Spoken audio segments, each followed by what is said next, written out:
எனக்கு அருமையானவர்களே, ஆண்டவராய் இயேசு கிறிஸ்துவின் இனிய நாமத்தில் உங்கள் ஒவ்வொருவருக்கும் என்னுடைய அன்பின் வாழ்த்துக்களை தெரிவிப்பதில் நான் மகிழ்ச்சி அடைகிறேன். ஒவ்வொரு நாளும் தேவன் தம்முடைய வார்த்தையின் மூலமா எங்களோடு கூட பேசுகிறார்.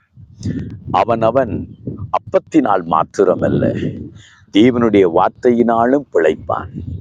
இயேசுதான் வார்த்தை, வார்த்தை தான் இயேசு கிறிஸ்து. இயேசு நம்மளோடு பேசுகிறார் என்று சொல்கிறோம். எப்படி பேசுகிறார்? தேவனுடைய வார்த்தையின் மூலமாய் பேசுகிறார். தேவனுடைய வார்த்தையை நாம் வாசிக்கும் போதும் கேட்கும் போதும் தேவன் எங்களோடு பேசுகிறார் என்பதை நானும் நீங்களும் அறிந்து கொள்ள வேண்டும். நாங்கள் அந்த கவனிக்கிறோம்.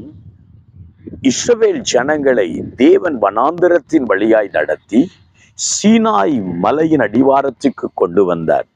அந்த சீனாய் மலையிலிருந்து தேவன் தம்முடைய கற்பனை கட்டளைகளை இஸ்ரவேல் ஜனங்களுக்கு கொடுத்தார்.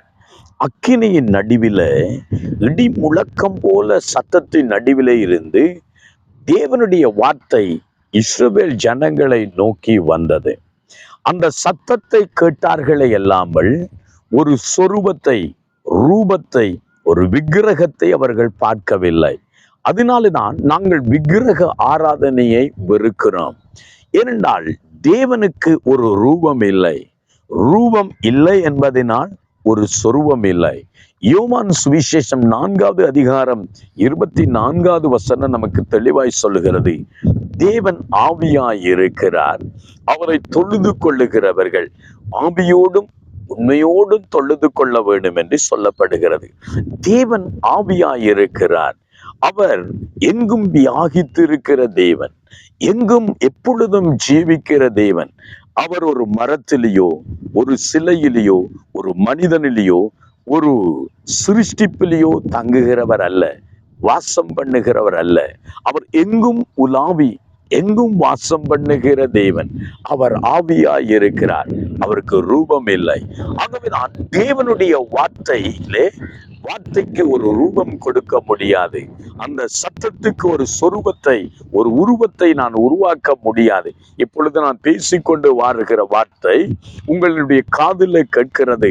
அதுக்கு ஒரு ரூபத்தை நீங்கள் பார்க்க முடியாது. இயேசு கிறிஸ்துவாகிய வார்த்தை அங்கே நம்மோடு கூட பேசுகிறது.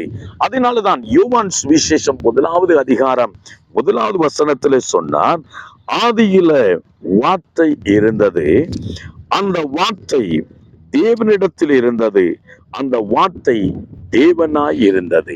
ஆமென். அந்த இயேசு கிறிஸ்து தான் இந்த உலகத்திலே ஆதியிலே இருந்து சகலவற்றையும் அவர் சிருஷ்டித்தார். சிருஷ்டிக்கப்பட்டது எல்லாம் இயேசுவினால் சிருஷ்டிக்கப்பட்டது. உண்டாக கடவுது என்று சொன்ன போது சகலதும் உண்டானதே அது இயேசு வார்த்தையாகிய தேவன் அங்கு உண்டாக்கினார் என்று சொல்லி பார்க்கிறோம்.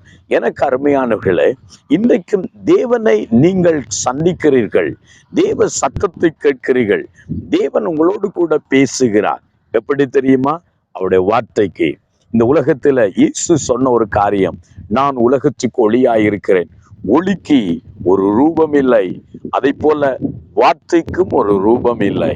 ஆகவேதான் தேவனை தொழுது கொள்ளுகிறவர்கள் ஆவியோடும் உண்மையோடும் தொழுது கொள்ளுங்கள். அந்த வார்த்தை தான் இயேசு.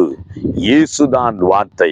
வேதத்தை நீங்கள் கிரமமாய் படித்து தேவ வார்த்தையை கேட்கும் போதும் வாசிக்கும் போது இயேசு உங்களோடு பேசுகிறார்.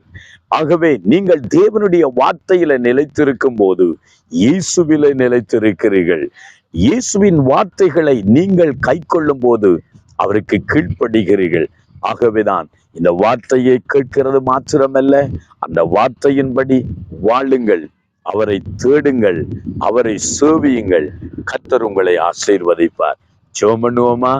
எங்களை நேசிக்கிற எங்கள் அருமை தகப்பனே, வார்த்தையாகிய தேவனே, உங்களுடைய வார்த்தையை நாங்கள் கேட்கும் போதும் வாசிக்கும் போதும் உம்மை ஆண்டவரே, சத்தத்தை கேட்கிறோம், உமக்கு கீழ்ப்படுகிறோம்.